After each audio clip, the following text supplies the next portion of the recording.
जय माता दी दोस्तों, welcome to my channel. Friends, आज की वीडियो में हम जानेंगे इस वर्ष 2025 में वट सावित्री व्रत हम कब रखेंगे। 26 मई को रखेंगे या 27 मई को रखेंगे। आप सभी को बहुत ही अधिक कंफ्यूजन है कि वट सावित्री व्रत हम किस दिन रखें।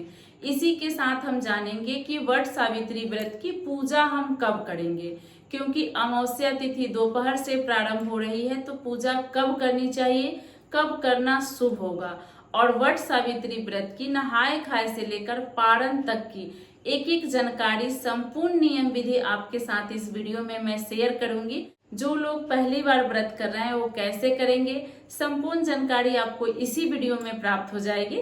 तो वीडियो बहुत ही अधिक महत्वपूर्ण है, इसलिए आप अंत तक जरूर देखें। और वीडियो पसंद आए तो एक लाइक करके चैनल को सब्सक्राइब कर ले, बेल आइकन प्रेस कर दे, जिससे मैं आगे जितनी वीडियो डालूं आपको नोटिफिकेशन सबसे पहले मिल जाए। कमेंट में जय माता दी जरूर लिख। चलिए वीडियो प्रारंभ करते हैं और इस वर्ष वट सावित्री व्रत की संपूर्ण नियम विधि। वट सावित्री व्रत ज्येष्ठ मास कृष्ण पक्ष अमावस्या तिथि को हम वट सावित्री व्रत रखते हैं। और वट सावित्री व्रत अखंड सुहाग के लिए रखा जाता है, पति की लंबी आयु के लिए रखा जाता है। और इस वर्ष 2025 में वट सावित्री व्रत के लिए हमारी अमावस्या तिथि प्रारंभ हो रही है 26 मई को दोपहर 12:01 से, और अमावस्या तिथि समाप्त हो रही है 27 मई को सुबह 8:31 पर। तो इसमें बहुत अधिक कंफ्यूजन बना है कि व्रत हमें किस दिन रखनी है। तो देखिए, अमावस्या दो तरह की होती है, अच्छे से बातों को समझ लीजिएगा। जैसे सोमवती अमावस्या का व्रत रखे, वट सावित्री व्रत रखे। दूसरी अमावस्या तिथि स्नान दान के लिए होती है। देखिए, वट सावित्री व्रत हम उस अमावस्या तिथि में रखते हैं जिसमें हमें सुबह से दोपहर से लेकर शाम को प्रदोष काल तक अमावस्या तिथि मिले, रात्रि तक हमें अमावस्या तिथि मिले, उसी में हम वट सावित्री व्रत रखते हैं। और देखिए, 27 मई को जो अमावस्या है वो स्नान दान की अमावस्या है। 8:31 पर अमावस्या तिथि समाप्त हो जा रही है। तो अमावस्या तिथि ना हमें एक पहर बाद दोपहर को मिल रही है, और ना ही हमें प्रदोष काल में मिल रही है, ना ही रात्रि में मिल रही है। इसलिए हम लोग 27 मई को अमावस्या तिथि में वट सावित्री व्रत नहीं रखेंगे। आप किसी भी कंफ्यूजन में मत रहिएगा। 26 मई को ही हमें वट सावित्री व्रत रखनी है, इस बात का आप खास ध्यान रखिए। 27 मई को जो व्रत रखेंगे उतना मान्य नहीं होगा। चलिए अब जान लेते हैं, जो लोग पहली बार व्रत रखना चाहते हैं किसी भी कंफ्यूजन में मत रहिए। इस बार कोई भी दुविधा नहीं है, पहली बार व्रत रखने में आप पहली बार व्रत उठा सकते हैं। और अगर आप पहली बार व्रत उठाते हैं तो कोशिश कीजिएगा कोरा साड़ी से ही व्रत उठाएं। अगर मैके से धान पान मिल जाता है, आ जाता है, तो आप धान पान से ही व्रत प्रारंभ करें। और इसमें पूरे लोगों को कोरा साड़ी पहनने का कोई नियम नहीं है, लेकिन जब भी हम कोई व्रत सुहाग की पहली बार उठाते हैं तो हमें कोरे कपड़े से ही उठानी चाहिए। दूसरी प्रश्न आप लोगों की है कि साड़ी में नहीं व्रत रखकर हम सूट में रख सकते हैं। जी, इसमें कोई दिक्कत नहीं है। आप सूट में भी व्रत रख सकते हैं, साड़ी में भी रख सकते हैं। बहुत से ऐसे लोग हैं ऑफिस जाते हैं, वो कम साड़ियां पहनते हैं, तो आप सूट में भी व्रत रख सकते हैं। बस कोशिश कीजिएगा कि आपको काले, नीले, भूरे इन कलर की कपड़े नहीं पहननी है। चटक कलर, लाल, गुलाबी, हरा, पीला, इन सब कलर की साड़ी पहनी जाती है वट सावित्री व्रत में या किसी भी सुहाग की व्रत में। अब जान लेते हैं वट सावित्री व्रत की संपूर्ण नियम विधि, व्रत हमें कैसे रखनी है। वट सावित्री व्रत रखने के लिए हम लोग 25 मई 2025 दिन रविवार को नहाए खाए करेंगे। तो उस दिन आप सब बाल धो लीजिएगा, क्योंकि नहाए खाए के दिन हम बाल धोते हैं। अमावस्या तिथि में कभी भी बाल नहीं धोया जाता है। उसके बाद शुद्ध शाकाहारी भोजन अपने रसोई में बनाना है और खाना भी है। शुद्ध शाकाहारी भोजन में लहसुन प्याज नहीं खाना है आपको। इसी के साथ मांस मंदिरा का सेवन नहीं करना है, और किसी दूसरे के घर का बना हुआ अन्न भी हमें किसी भी व्रत में नहीं खानी चाहिए। इसका भी आप ध्यान रखिएगा।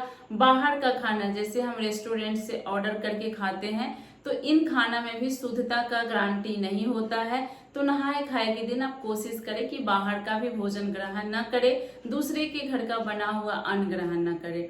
चलिए अब जान लेते हैं कि हमें वट सावित्री व्रत का नियम कैसे पालन करना है। इससे पहले दोस्तों, बहुत गर्मी में वीडियो आप लोग के लिए बना रही हूँ, तो एक लाइक आप जरूर कीजिएगा और मेरी वीडियो आप लोग को अच्छी लगती है तो चैनल को सब्सक्राइब कर लीजिएगा। अपनी राय कमेंट में जरूर दीजिएगा।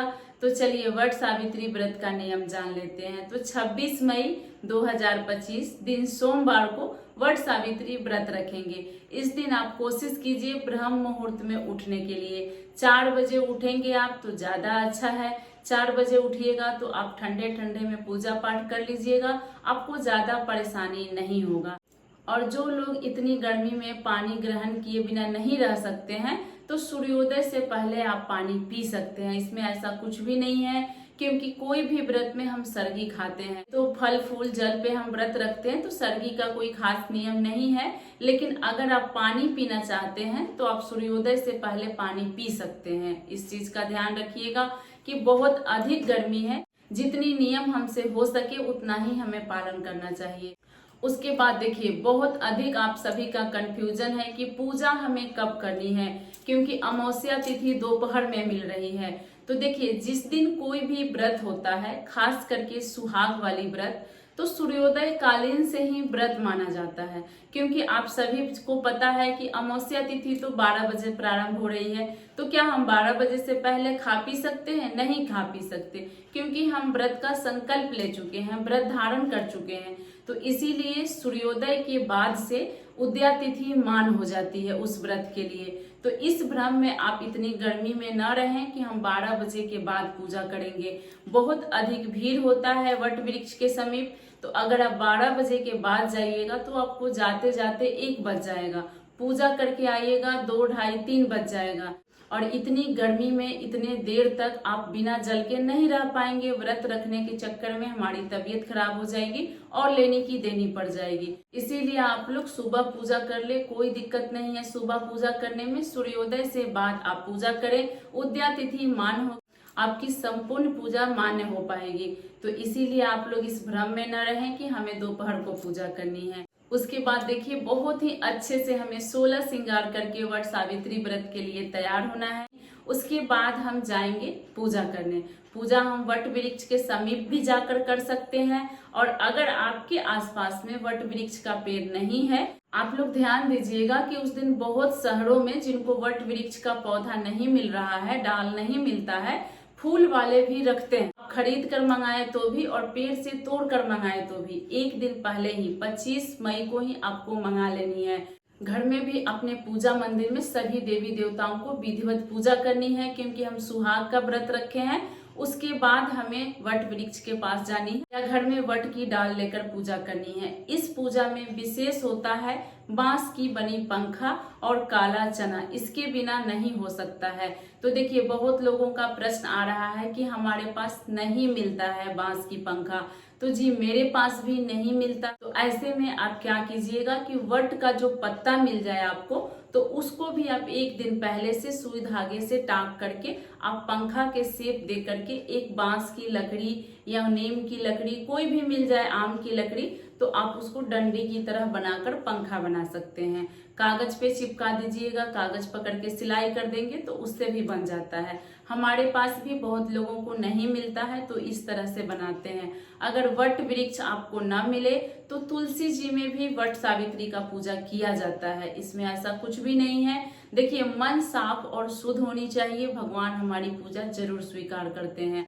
उसके बाद देखिए, बात फेरी लगाने की आती है कि हमें भौंरी कितनी देनी है, फेरी कितनी लगानी है।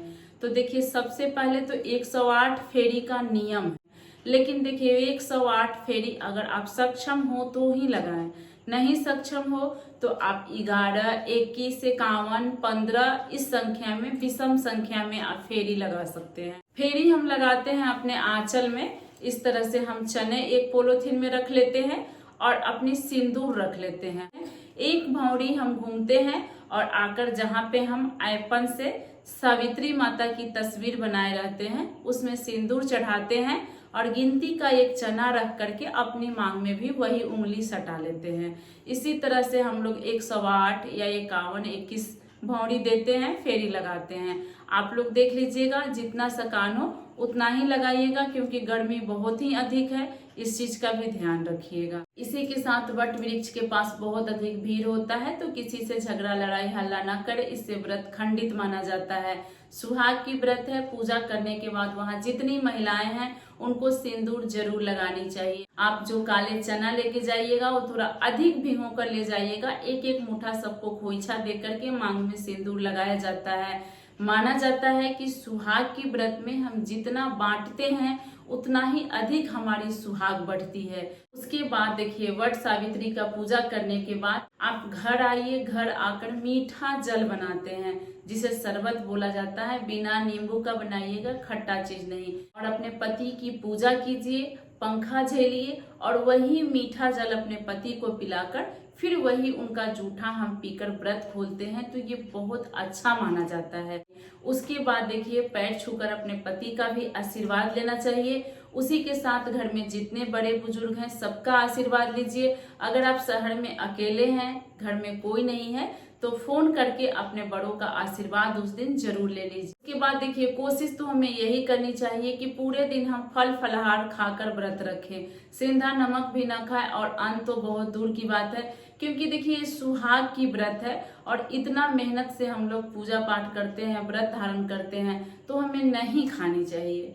अगर आपके यहाँ की मान्यता है तो आप खाइए, हम लोग अन्न नहीं खाते हैं, फल फलहार खाकर व्रत रखते हैं। 27 मई को आप सूर्योदय होने के बाद व्रत का पालन करेंगे। जो हम काला चना पूजा में चढ़ाते हैं वही काला चना और गुड़ खा करके, या बहुत लोगों के घर में गुलगुले पूरी पकवान बनता है तो उसमें से भी खाकर बहुत लोग व्रत खोलते हैं। आपकी कोई भी प्रश्न हो कमेंट में पूछ लीजिएगा, आपको उत्तर जरूर मिलेगा।